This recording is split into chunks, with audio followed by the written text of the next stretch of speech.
So the one lesson that I've had to learn over and over, and it's unfortunate that I continue to have to learn this lesson, is that material things don't make you happy. They always wear off and you always get used to them. And I'm sure there are exceptions to this, but I'm not a very materialistic person just in general at all. I don't really care about cars and things like that. But the exception that I thought there was having a better space, a nicer house, so I could work from it and feel kind of at peace and things like that. And yes, of course, I still that is still a desire, and I think that's somewhat of a fair desire to have. It's not like a mansion or anything, but just someplace I feel comfortable in having my own office. And basically what happened was, I moved out to LA with two of my friends, one of which being my friend since we were 4 years old, and we shared a room in that first place for a year. And after that we moved to a duplex with, we all had our own rooms, and I was super excited to get there. And honestly, it was very nice. I won't lie. Like, I think getting from baseline to a certain point is important. Like, you don't want to have to share a room. That sucks, So I think getting out of there is a pretty reasonable desire to have and a goal to shoot for. I wouldn't really call that being materialistic. Honestly, that's just like having a nice standard of living. But after the second house, I was much happier there. And yes, of course, I got used to it, but it wasn't like, my quality of life definitely improved overall. But the interesting thing was, all of us wanted to get a big, cool house with 5 of us, and just, kind of grind and all have our spaces to grind and like our kind of office spaces. And, that was something that I had always really wanted, and to not only have people around me that are, always kind of going toward, different goals, but same sort of outline, but also to just have my own kind of office space, or like my own area. And it's more like that, and having a yard that I can go out in. And obviously I've made videos out there, you've seen it, but I finally got there 2 weeks ago. We did it, and it was more expensive than the last place, and the last place was just fine, honestly. And we're there, and I'm kind of already used to it, and I was like, damn, man, did I make a mistake doing that to try and get a big space for myself, that I could kind of have a big workspace with a nice outdoor thing and have a pool and all that. It's just like, sometimes it just feels better when you have less, because you have less to lose. You can always be attacking and going on offense. And I wonder if that was, a good play or not. Obviously, it doesn't matter now. I'm just trying to enjoy it while I'm here. Because it was also another thing where it was kind of like I'm not going to want to have roommates for very much longer, if really, after this year. So I don't think that, I think it was like a cool thing to do once, but it was maybe, we maybe overdid it a little bit. But I just found it interesting. You really, even your exceptions, you end up moving up to baseline, and it just doesn't really matter. And I think it's just helpful to know, and helpful to remind myself, at least, that everything that I said would make my life perfect or make me happy, it never does.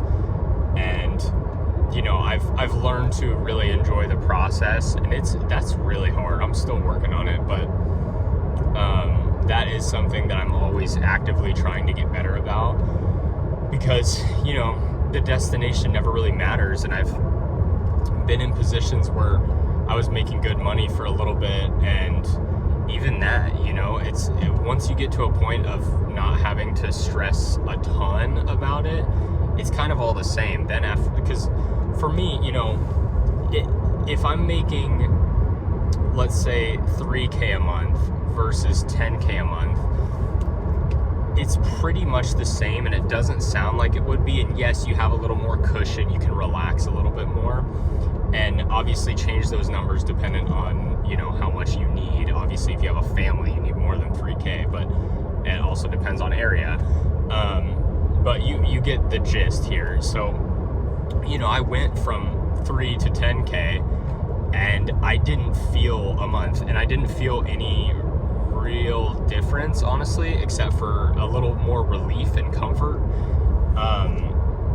But it was just really interesting, because that was a goal.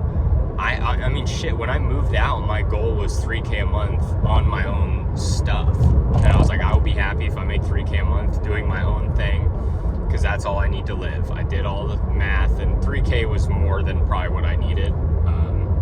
But inflation happened since then, so now it's probably about right. But, you know, and then when it got to 10K, I was like, you know, it was kind of the same. I was like, what do you spend money on anyway? You know, I don't really buy anything except for basic necessities, and anything that, you know, I'd really want to buy, I would probably need a lot of money. Like if I want to buy a house, or if I want to do some big business venture or something like that. And that was really eye-opening, where I was like, wow, I could probably make like, you know, I could probably get to a point where I'm making like 30K a month and still wouldn't really feel much different, because you still don't necessarily have enough money to do the big stuff. Because I don't do the things like buying all the clothes and whatever, the cars or anything like that. It would be something really big if I did do it. It would be like a house or a business or, you know, whatever. And, you know, maybe that's just me. Obviously, I can only speak from my own perspective, but I found that really interesting. But obviously, you want, you know, to make 10K a month over 3K a month. Who doesn't? Of course you do. But it was just funny, you know, the difference was so minimal. And I really just I basically lived on 3K and put 7K in savings every month, and lived the exact same way. And like I said, I was a little more comfortable. I did spend stuff here and there a little more than maybe I normally would, but it wasn't really anything crazy. You know, I didn't really do much. Like maybe I went out to eat a little bit more, but not a ton. So anyway, I just thought it was interesting, and this is kind of a self-reminder to me to not really worry about that stuff, because I always think like, oh, if I can have a house, you know, I'll be happy. And obviously I'm in LA, it's damn near impossible.